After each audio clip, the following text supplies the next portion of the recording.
안녕하세요. 만나서 반갑습니다. 역사가 김영준입니다. 태조실록 제22부 공민왕의 죽음이라는 주제를 가지고 오늘 여러분과 같이 이야기를 나눠볼까 합니다.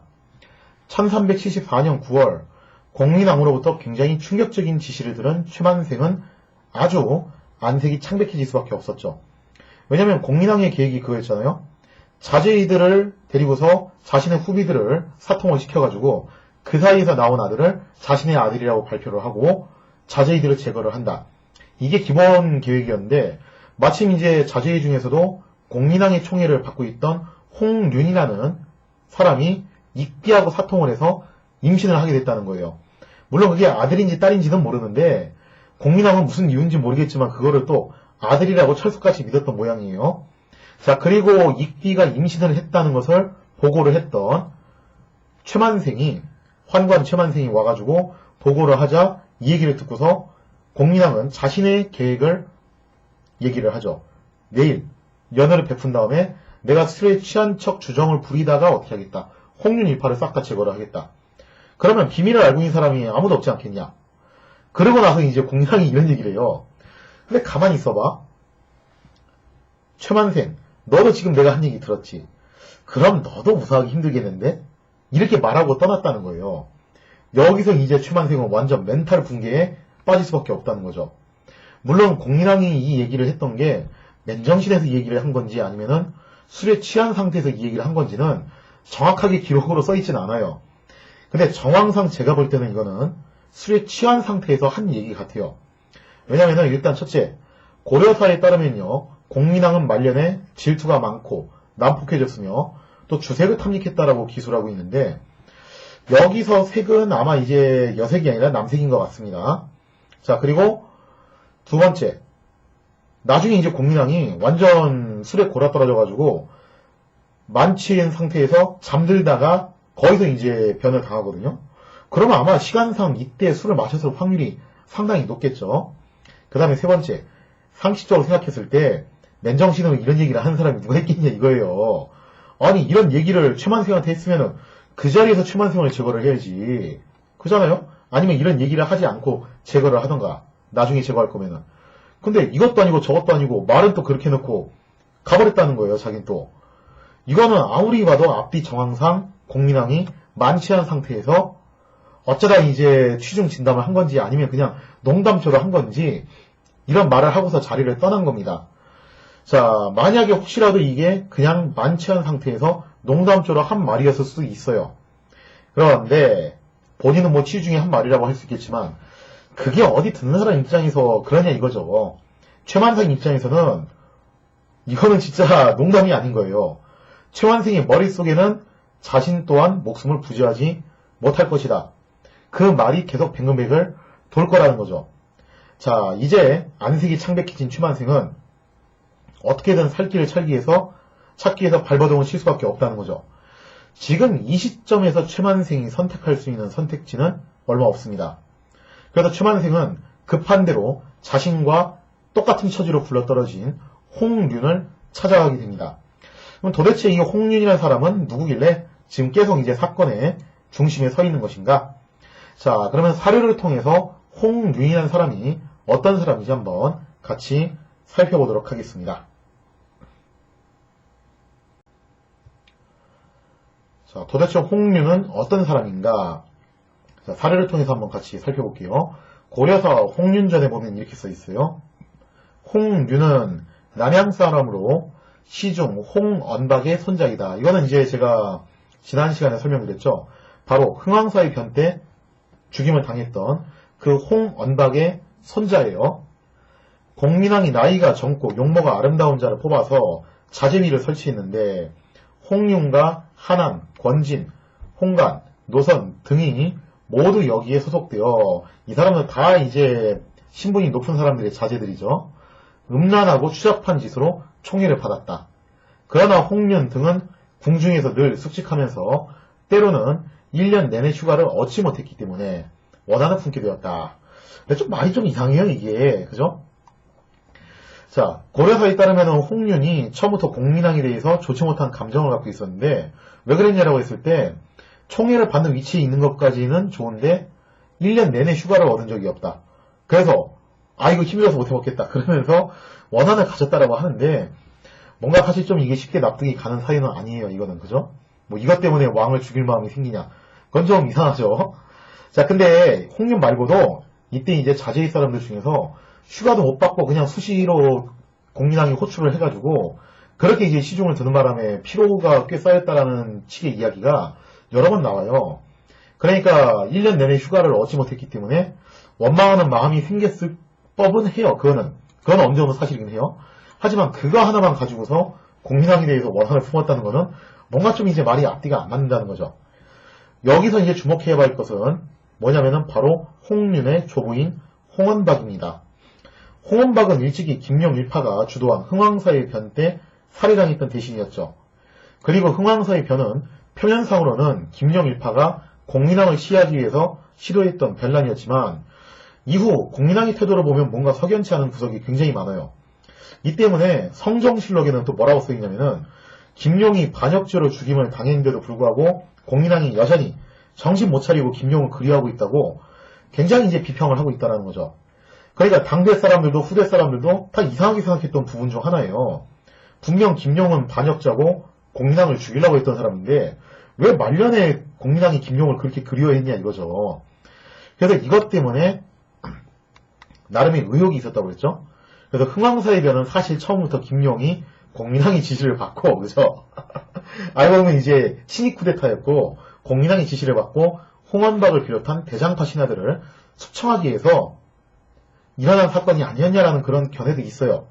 물론 이 견해가 사실인지 아닌지는 뭐 공민왕밖에 모르겠죠, 그거는. 근데 그 진실 여부를 떠나서 어쩌면 홍윤은 자신의 조부인 홍원박의 죽음에 공민왕의 일정 부분 책임이 있었다고 믿었을지도 몰라요. 그러니까 꼭 이제 공민왕의 지시로 김용이 홍원박을 죽였다, 그렇게까지는 아니더라도 어쨌거나 자기 조부가 돌아가신 데 있어서 왕에게도 책임이 있다, 이런 생각을 하고 있었는지도 모르죠. 따라서 홍윤은 표면적으로는 공민왕의 총애를 받고 있었지만 내심 공민왕에 대해서 좋지 못한 감정을 가지고 있었던 것 같습니다. 어떻게 보면 이건 진짜 적과의 동침이죠. 이처럼 공민왕은 여러모로 믿을 수 없는 인물을 막판에 총애하는 실수를 저질렀다는 거죠. 그래서 심지어 홍림의 부친이 홍사우인데 이 사람은 꽤 인망이 있는 사람이었어요. 홍사우가 공민왕한테 이런 말까지 합니다. 뭐라고 얘기를 하냐. 자, 그 밑에 이제 사료 내용을 보면 이렇게 써있죠. 애초 홍사우는 홍윤의 악한 품성을 알고 그를 죽이려고 했으나 뜻을 이루지 못했다. 공민왕이 다른 자들보다 홍윤을 가장 총애하자 홍사우가 왕더러 홍윤은 인간의 탈을 쓴 짐승이오니 제발 궁중에 두지 마소서 라고 간절히 부탁했으나 왕은 허락하지 않았다. 그러니까 아마 이제 아버지였던 홍사우는 대강 좀 알고 있었던 것 같아요. 홍윤이 하여튼 뭔가 공민왕에 대해서 별로 좋지 못한 감정을 갖고 있고 이거 저렇게 측근에 데리고 있다가는 사고를 칠 수도 있다. 그래서 이제 그렇게 간언을 했던 건데 참 인생 참 얄궂은 게 뭐냐면은 일평생 많은 신하들을 의심하고 제거했던 공민왕이지만 막상 마지막에 가서 홍윤에 대해서는 전혀 의심을 하지 않고 총애를 아끼지 않았다는 거죠. 왜 그랬을까? 그냥 이건 제 추측인데 아마도 공민왕은 홍윤을 자신의 원대한 계획을 위한 하나의 도구로 봤던 것 같아요. 그래서 철저히 자신의 통제하에 있다고 믿었던 것 같아요. 그래서 집까짓게 뭐 사고를 치면 얼마나 치겠냐라고 방심한 거죠, 어떻게 보면은. 자, 그래서 말년에 공민왕은 이렇게 여러모로 총기를 잃은 모습을 보여주게 되었다는 거죠. 그래서 실제로 말년의 공민왕에 대해서 이제 어떻게 평가를 하고 있냐, 고려사왕 이제 조선왕조실록에서 어떻게 평가를 하고 있는지 한번 다음 사료를 통해서 같이 살펴보도록 하겠습니다. 자, 공민왕에 대한 고려사의 평가가 어떤가 한번 고려사에 나와 있는 총평 내용을 같이 보도록 하겠습니다. 사시는 다음과 같이 논평했다. 여기서 말하는 사시는 사관을 말하는 거죠. 왕이 즉위하기 이전에는 총명하고 어질고 후덕하여 백성들의 기대를 모았고 즉위한 후에는 온갖 힘을 다해 올바른 정치를 이루었으므로 온 나라가 크게 기뻐하면서 태평성대의 도래를 기대했다. 그러나 노국공주가 죽은 후 슬픔이 지나쳐 모든 일의 뜻을 잃고 정치를 신덤에게 맡기는 바람에, 이게 좀 핵심 포인트죠. 공신과 현신이 참살되거나 내쫓겼으며 쓸데없는 건축공사를 일으켜 백성의 원망을 샀다. 완악한 물의 배들을 가까이 해 음탕하고 더러운 짓을 함부로 하였고, 이게 바로 이제 자제에 대한 이야기죠. 무시로 술주정을 부리며 좌우의 신하들은 마구 때리기도 했다. 그러니까 공민왕이 홍윤을 제거할 계획을 그렇게 꾸몄잖아요. 내가 술에 취한 척하면서 행패를 부리다가 홍윤을 제거하겠다. 그게 괜히 그런 말을 한 게 아니라 이때쯤 가면은 수시로 그랬던 모양이에요. 그러니까 주폭이었죠. 주폭, 전형적인. 주폭 기질을 말년에 보여줬던 모양이에요. 또 후사를 두지 못한 것을 근심한 나머지 남의 아들을 데려다가 대군으로 삼고서 다른 사람들이 믿지 않을까 염려해 몰래 패신을 시켜 후궁을 강간하게 한 다음 임신하게 되면 그 자를 죽여 입을 막아버리려 했다. 자, 여기 구절도 중요한 건데, 앞구절은 뭐냐면은 다음 시간에 설명할 거지만 이거는 이제 우왕과 관련된 이야기고, 뒷구절은 바로 이제 지금 일어난 홍윤이 익비를 범했던 그 사건을 얘기하는 거죠.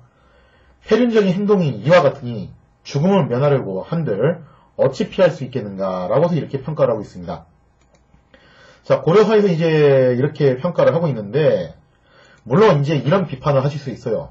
댓글 보면 이제 그런 비판이 참 많이 나오는데, 아니 고려사 자체가 조선 왕조 때 만들어진 것으로 조선의 건국의 정당성을 확립하기 위해서 의도적으로 공민왕에 대해서 날조했을 수 있는 거 아니냐. 그런 비판이 꽤 많이 있어요. 물론 이제 그런 의심을 해볼 수 있습니다. 근데 우리가 역사를 볼 때 좀 조심해야 될 게 뭐냐면요. 이런 거예요. 그럴 수도 있지 않냐와 그렇다는 별개예요. 그거는. 이게 진짜 역사학이 어떤 면에서 법학하고 굉장히 비슷하거든요. A라는 사람이 범인이다와 A라는 사람이 범인일 수 있다는 그건 다른 얘기예요. 즉 충분한 근거가 없으면 무죄 추정의 원칙에 의해서 그 사람이 아무리 심증상 범인일 것 같아도 무죄예요. 그 사람은. 역사학에서 똑같아요. 그럴 수도 있지 않냐는 그럴 수도 있지 않냐지 그게 그렇다고 되진 않습니다. 그러니까 이렇게 돼야 돼요. 공민왕이 막판에 이런 행동을 한 적이 없다. 그거를 주장하고 싶으시면은 야사가 됐던 중국사가 됐던 일본사가 됐던 뭐가 됐든지 간에 그렇지 않았다라는 기록을 가지고 와야 돼요. 그래야지만이 교차 검증을 통해서 논파가 가능한 거예요. 근데 제가 아는 한 그런 기록이 없어요. 야사가 됐던 중국사가 됐던 무슨 역사가 됐든지 간에 공민왕이 막판에 그러지 않았다라는 기록을 제가 아는 한에는 없어요. 그게. 야사에서도 다 이구동성으로 뭐라고 얘기하냐면은 공민왕이 막판에 총기를 다 잃어버리고 정말 막장으로 갔다. 그런 기록 일색이라는 거예요. 그러니까 왜 그런 거 있잖아요. 개중에는 이제 고려 왕조에 충성을 바쳤던 사람들이 있을 거예요. 그 사람들이 뭔가 야사 기록으로 그거 아니다. 실록에서 말하는 거 다 거짓말이고 공민왕은 그러지 않았다라고 뭔가 그렇게 좀 반대되는 상충되는 기록이라도 남은 게 있었으면은 입증이 되는 건데 그런 기록 자체가 없다는 거예요. 그래서 고려사뿐만 아니라 조선 왕조 시대의 내내 그것도 정사 야사할 거 없이 내내 일괄되게 계속 나왔던 기조가 뭐냐면은 공민왕이 막판에 총기를 잃어버리고 아주 제대로 된 주포, 그 다음에 또 이제 황금 무도한 행동을 했다. 이런 기록들이 공통적으로 다 나온다는 거죠. 그러면은 어쩔 수 없어요. 어쩔 수 없이 뭐가 팩트가 될 수밖에 없냐면은 공민왕은 막판에 아주 막장으로 나갔다. 이게 팩트가 될 수밖에 없는 겁니다. 이걸 팩트로 인정하기 싫으면은 이거를 논파할 수 있는 공신력 있는 뭔가 다른 반대급부의 사료를 가지고 오셔야지 그냥 단순히 조선 왕조가 정당성 자기들 이제 세우려고 날조했을 수 있지 않냐. 그것만 가지고서 안 된다는 거예요. 자, 그 다음에 두 번째로 조선시대의 사관들이 절대 그렇게 만만한 사람들이 아니에요. 여러분들 그걸 알고 계셔야 되는데 조선시대 사관들, 고려시대도 솔직히 마찬가지였어요. 그거는. 하여튼 사관들이 절대 만만한 사람들이 아닙니다. 사관들이 없는 얘기를 지어내지는 않습니다. 우리나라 역사서가 진짜 굉장히 이런 점에서 철저한데 없는 얘기는 지어내지 않아요. 조선왕조실록이 괜히 유네스코에 들어간 게 아니라니까요. 그게 없는 얘기를 지어낸 게 아니라 좀 이제 이야기를 갖다가 과장을 시키거나 혹은 좀 특소를 시키거나 이렇게 가는 거지 절대 없는 얘기 날조하지 않습니다. 그러니까 조선시대 사관들이 역사를 기록하는 방법 제가 이제 한 가지 예를 들어드릴게요. 저는 예를 들게요. 제가 예를 들어서 일평생 나이트클럽에 가본 적이 없어요. 근데 그래도 한 번은 좀 가봐야지라고 생각을 하고서 딱 나이트클럽을 갔습니다. 갔다 왔어요. 나이트클럽을 갔다가. 자, 그랬더니 이제 역사관이 뭐라고 기록을 하냐? 내가 나이트클럽을 간 적도 없는데 갔다고 기록을 하면 그건 나이트죠. 그렇게는 안 해요, 절대로. 안 한 걸 했다고 하진 않아요. 그럼 어떤 식으로 이제 역사를 약간 좀 이제 과장해서 기록을 하냐면은 이렇게 기록을 하는 거예요. 제가 일평생 살면서 나이트클럽을 딱 30 중반에 한 번 갔다 왔어요. 근데 그 기록을 이렇게 남기는 거죠. 역사가 김영준이 30 중반에 나이트클럽에 가가지고 거하게 놀다 왔다. 그러면 읽는 사람이, 독자가 뭐라고 오해를 하냐면은, 이 사람은 나이트클럽 가는 거 되게 좋아하는구만. 얼마나 이 나이트클럽 가는 거 좋아하는 거면은 30 중반까지 저렇게 술 먹고 갤갤거리겠어. 아유, 저런 한심한 인간. 이렇게 오해하도록 쓰는 거예요. 그렇게 오해하도록 쓰는 거지, 절대 없는 사실 지어서 쓰는 거 아닙니다. 근데 거짓말 한 건 아니죠, 그죠? 30 중반 이 나이에 나이트클럽 갔다 와서 거하게 논 건 맞아요. 근데 난 딱 한 번 했어. 억울하지. 그리고 몇 번 했는지는 안 썼고 그 기록 하나만 딱 쓰는 거예요. 그러니까 오해하게 써놨을 뿐이지 거짓말을 쓰지는 않아요, 절대로. 그래서 우리가 이제 역사 기록을 볼 때 이렇게 접근을 해야 돼요. 이거는 날조됐을 거야. 이거는 왜곡됐을 거야. 이렇게 보는 게 아니라, 이거는 일본 서기를 보든 혹은 뭘 보든 마찬가지예요. 위서가 아닌 다음에는, 이건 역사서가 아니다라고 판명난 위서가 아닌 다음에는 어떤 역사서를 보든지 간에 우리가 항상 이렇게 봐야 돼요. 그 역사적 사료에 대해서 의문을 갖고 교차 검증을 하고, 그렇게 하면서 어디까지가 진실이고 어디까지가 과장인지 그거를 분별을 해내는 그런 훈련을 계속 해야 되는 거지. 이거는 이거는 날조됐을 거야, 이거는 왜곡됐을 거야 하고서 아예 덮어놓고서 안 보는 것은, 그거는 올바른 연구 방법이 아닙니다. 물론 제가 말씀드린 거는 위서는 빼고 얘기하는 거예요. 위서는 판타지 소설이니까 그냥 아예 애초에 거론할 그게 아니고. 자, 그리고 실제로 조선왕조실록을 보면은 공민왕에 대해서 무조건 나쁘게만 쓴 건 아니에요. 그냥 공민왕에 대해서 잘한 건 잘했다라고 그러고 잘못한 건 잘못했다라고 썼어요. 그러니까 이 고려사 내용도 보면은 앞부분에 잘한 내용들이 나오죠. 그 뒷부분에 잘못한 내용이 나와요. 고려사의 인물평은 전체적으로 이런 기조를 유지를 합니다. 어떤 인물이든지 간에 무조건 다 잘했다고 하는 거 없어요. 다 어떤 점은 잘했고 어떤 점은 잘못했고 그런 식으로 나눠서 서술을 하는 게 기본적인 포맷이라는 거죠. 자, 그래서 그런 기본적인 포맷에 따라서 공민왕도 공과 과가 이제 서술이 되는 건데, 다만 그 서술되는 과정에서 고려가 왜 망했는가를 갖다가 어필을 할 목적으로 공은 좀 줄이고 과는 좀 늘렸을 수도 있어요. 그러나 안 한 걸 갖다가 했다고 그렇게 날조하지는 않았을 것이다. 그리고 만약에 그렇게 날조된 거라고 주장하고 싶다면은 이거는 논파를 할 수 있는 반대급부의 사료를 가지고 와야 돼요. 그거 못하면 사실은 이거 논파가 안 됩니다. 자, 그래서 이제 이 점을 우리가 좀 주의하고 보셔야 되고요. 조선왕조실록을 보면은 대체로 공민왕이 초기 기역 시도하고 쌍송총관부 탈환하고 그 과정에서 이성계 영입하고 특히 성리학을 추정했던 신진 관료들을 키운 것에 대해서는 굉장히 높게 평가를 해줘요. 이건 진짜 잘했다. 하지만 공민왕이 홍범군에게 개경을 빼앗긴 일이나 노국대장 공주의 죽음에 지나치게 슬퍼했던 일, 그리고 결정적으로 신던 이게 진짜 치명타인데, 신던이라는 승려에게 개혁을 맡긴 일, 그리고 말년에 이제 주폭 부리고서 황혼 무도한 행동했던 일, 이런 것들에 대해서 또 엄격히 비판한다는 거예요. 그러니까 조선왕조실록에서도 공민왕에 대해서 시정일관 그렇게 비판하는 게 아니라 잘한 건 잘했다라고 얘기를 합니다. 잘못한 건 잘못했다고 얘기를 하는 거예요. 그래서 양쪽이 이제 다 의견이 있다라는 거죠. 다만 공민왕의 잘못에 대해서 좀 다소 과장은 있을 수도 있어요. 과장은 있을 수도 있지만 그렇다고 해서 없는 일을 갖다가 만들어내서 날조하는 건 아니다. 그렇게 무지막지한 행동을 하진 않는다. 자, 이처럼 이제 고려사의 논평이나 조선왕조실록에서의 간간히 등장하는 공민왕에 대한 평가는 나름의 공과 과를 엄격하게 기술하는 태도를 견지하고 있습니다. 물론 공민왕의 과거에 대해서 과장은 어느 정도 있었을 거예요. 하지만 막판에 공민왕이 이런 막장짓을 했던 것도 사실이라고 볼 수밖에 없어요. 왜냐면은 이거는 정사 야사를 불문하고 다 나온 얘기인데다가 그런 적 없다라고 그렇게 정면으로 논파할 수 있는 그런 공신력 있는 사료가 없기 때문에, 그러면은 이거는 했다라고 보는 게 맞는 겁니다. 자, 그래서 이 무렵 공민왕이 여러모로 실정을 저지른 것은 일정 부분 사실이다. 요약하면 그렇게 설명을 할 수가 있겠죠.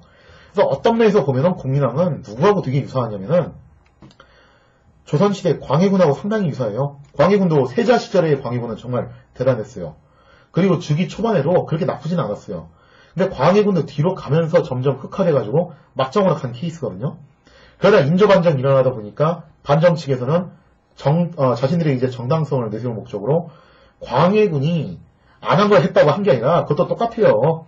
한 걸 좀 이제 부풀려서 얘기한 게 있을 거예요.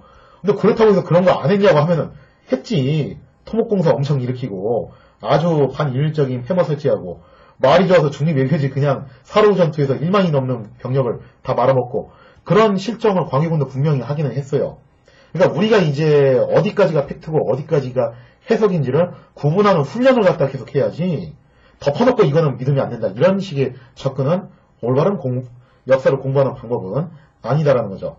자, 아무튼 이렇게 해서 최만생은 급히 홍윤을 찾아가서 공민왕의 계획을 누설했는데 과연 공민왕의 운명은 어떻게 될 것인가? 다음 사례를 통해서 같이 살펴보도록 하겠습니다. 자, 최만생이 이제 급히 홍윤을 찾아가서 공민왕의 계획을 누설을 합니다. 당연히 이제 홍윤은 완전히 격분했죠. 아니 생각해보세요. 안 그래도 이제 홍윤은 공민왕에 대해서 별로 좋지 않은 감정을 갖고 있었어요. 그게 휴가를 못 받아서 그랬던 건지 아니면 이제 자기 할아버지 죽음에 대해서 좀 이제 그랬던 건지 아니면 뭐 또 다른 이유가 있었는지 아무튼 홍윤은 안 그래도 공민왕에 대해서 좀 좋지 않은 감정을 갖고 있었는데 여기서 이제 자기를 이런 식으로 토사구팽을 하려고 했다는 얘기를 딱 들으니까 이제 뚜껑이 열린 거죠. 자, 그러면서 이대로 가만히 앉아서 죽을 수 없다라는 생각에 홍윤은 한안, 권진, 홍간, 노선 등과 대책을 논의합니다. 그런데 왕이 자신들을 죽이겠다는데 무슨 뾰족한 수가 나오겠어요, 거기서. 어쩌겠냐고 그러다가 결국 궁지에 몰린 쥐들은 이대로 가만히 앉아서 죽을 수 없다는 판단에 고양이를 물기로 결심을 합니다. 자, 공민왕이 자신들을 제거하기로 한 것이 바로 이제 다음 날이었죠. 시간이 얼마 없어요. 그러니까 홍윤의 무리한테는 지금 굉장히 상황이 급박한 거죠. 결국 그날 밤 바로 거사를 결행하기로 결정을 합니다. 그래서 홍윤의 무리는 칼을 뽑아들고 왕의 침전으로 쳐들어갔는데 자, 공민왕의 최후를 고려사에서 뭐라고 기술을 하고 있는가? 한번 사례 내용 같이 볼게요. 겁이 난 최만생이 홍윤, 한안, 권진, 홍관, 노선 등과 짜고 이날 밤 삼경에 침전에 들어가서는 왕이 대치한 틈을 타. 자, 여기서 대치했다고 돼 있죠. 그러니까 이미 술에 취해가지고 골아 떨어진 상태예요, 공민왕은. 이 얘기는 뭐냐면은 그 이전부터 계속 술을 마시고 있었고 최만생한테 얘기를 했던 그 시점도 아마 모르긴 해도 술에 좀 만취했던 시점이었던 것 같아요, 제가 볼 때는. 그죠? 정황상 그랬던 것 같아요. 자, 왕이 대치한 틈을 타 최만생이 먼저 칼로 치니 끔찍한 얘기가 나옵니다. 뇌수가 벽에 뿌려졌으며 이어 권진, 홍간, 노선, 한안 등이 왕을 난자했죠. 그러니까 영화 친구에서 나왔던 그 장면이 진짜로 나온 거예요. 고마해라. 많이 먹었다 이가. 자, 그래서 이제 공민왕은 이렇게 아주 참혹하게 허망하면서도 참혹한 죽음을 맞이하게 됩니다. 공민왕을 시해했던 홍윤의 무리들은 곧 자신들이 무슨 짓을 저질렀는지 깨달았어요. 그저 가만히 앉아서 죽을 수 없다는 생각에 반쯤 우발적으로 일어난 시해이긴 했지만 이게 어디 보통 일이에요. 그죠? 이미 상황은 돌이킬 수 없는 지경에 이르렀다는 거죠. 결국 홍윤의 무리는 뚜렷한 대책 없이 공민왕의 시신을 방치한 채 일단 숨기로 결정을 합니다. 근데 숨어도 멀리 지방으로 도망가서 숨으면은 이게 눈치를 챌 것 같으니까 기껏해야 자기 집에 숨었던 것 같아요. 제가 볼 때는 한동안 이제 두문불출하고 그러려고 했던 거죠.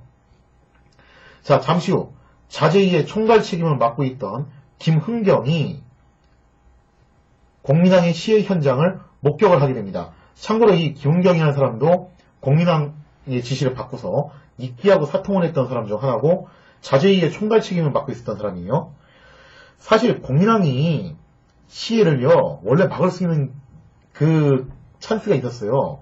뭐였냐면은 이때 자제이들 가운데서 아마 누군가가 좀 이제 좀 여기서 이탈자가 있었던 것 같아요. 김은경은 이미 홍윤이 공민왕을 시하려고 한다는 사실을 알고 있었습니다. 누군가가 밀고를 했다라고 해요. 그 누군가가 누군지 모르겠는데 아마 제가 볼 때는 이때 시해에 처음 이제 모의 회의에 왔던 사람 중에서 이 시에 가담하지 않고 밀고를 선택했던 사람이 있긴 했던 것 같아요. 그런데 김은경이 이 보고를 공민왕한테 안 해요. 왜냐면은 김은경은 이렇게 생각했던 것 같아요. 공민당이 홍윤을 굉장히 극진히 총애를 하고 있는데 괜히 이거 잘못 밀고 했다가 나만 지금 역으로 거꾸로 당하면은 이거 어떻게 하냐. 그래서 그냥 잠자코 있자 하고서 입을 봉하고 있었던 거죠. 자, 그러자 밀고를 했던 사람도 아마도 이제 밀고 해왔자 이게 안 먹힌다는 것을 알고서 그냥 에라 모르겠다 하고서 가담을 했던 것 같아요. 자, 물론 훗날 김은경은 이 일이 최영한테 발각이 됩니다. 그러면서 차명에 처해지게 되죠. 자, 그래서 어쨌든 간에 김은경 입장에서는 대강 이제 알고는 있었는데 막상 일이 터지고 나서 보니까 자기도 대책이 없어요. 이거 어떻게 하냐 이거죠. 결국 김은경이 선택할 수 있는 거는 또 하나밖에 없었죠. 자, 한번 이제 이하 사례를 보면요. 이에 김흥경, 윤선, 윤가관이 현장을 발견하고서 뭐라고 이제 외치냐면은 반적이 외부로부터 침입했다라고 외칩니다. 그러니까 이때 김은경은 그런 식으로 유도를 한 거죠. 외부에서 자객이 들어와서 공민왕을 시해했다. 사실 뭐 알고 있었죠. 홍윤이 했던 거는. 근데 만약에 홍윤이 한 게 밝혀지면은 어쨌든 자제이고 자기는 자제이를 총괄하는 그런 책임자인데 그러면 자기도 이 책임 소지에서 자유로울 수가 없어져요. 그래서 자기가 책임 소지에서 자유로워지려면은 홍윤이 죽인 게 아니라 외부에서 암살자가 들어와서 죽인 걸로 그렇게 이야기가 흘러가야 된다는 거죠. 자, 그래서 김은경이 그렇게 머리를 써가지고 반적이 외부로부터 침입했다라고 외쳤죠. 자, 그러자 호위 군사들은 다리를 떨면서 감히 움직이지 못했으며 재상과 모든 집사들도 별난의 소식을 듣고도 아무도 오지 않았다는 거죠. 자, 그래서 김은경이 이렇게 수를 쓰는 바람에 어떻게 보면은 이제 홍윤의 무리는 몸을 숨길 수 있는 시간을 가까스로 벌었다라고 볼 수 있습니다. 자, 공민왕의 죽음을 확인한 태우는 우선 왕의 죽음을 비밀에 붙입니다. 그리고 태우는 일단 왕이 편찮다고 거짓말을 하고 백관들을 전부 소집을 해요. 그러면서 평소처럼 출근하게끔 했다는 거죠. 자, 그러나 왕의 죽음을 마냥 숨길 수만은 없었습니다. 결국 태우는 은밀하게 누구한테 왕의 죽음을 알리냐면은 이인이, 경복궁, 안사기 등에게 알렸다는 거죠.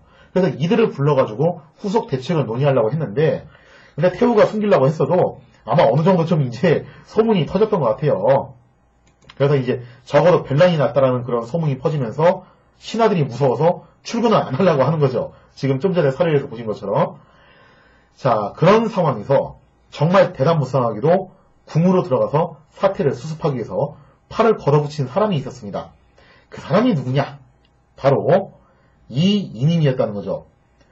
별난 소식을 들은 이인임은 모든 재상들이 살 길을 찾아서 숨는 가운데에도 정말 대담무쌍하게 궁으로 들어갑니다. 과연 이인임은 진짜 범인을 찾아낼 수 있을 것인가? 거기에 대한 이야기는 다음 시간에 이어서 계속하도록 하겠습니다.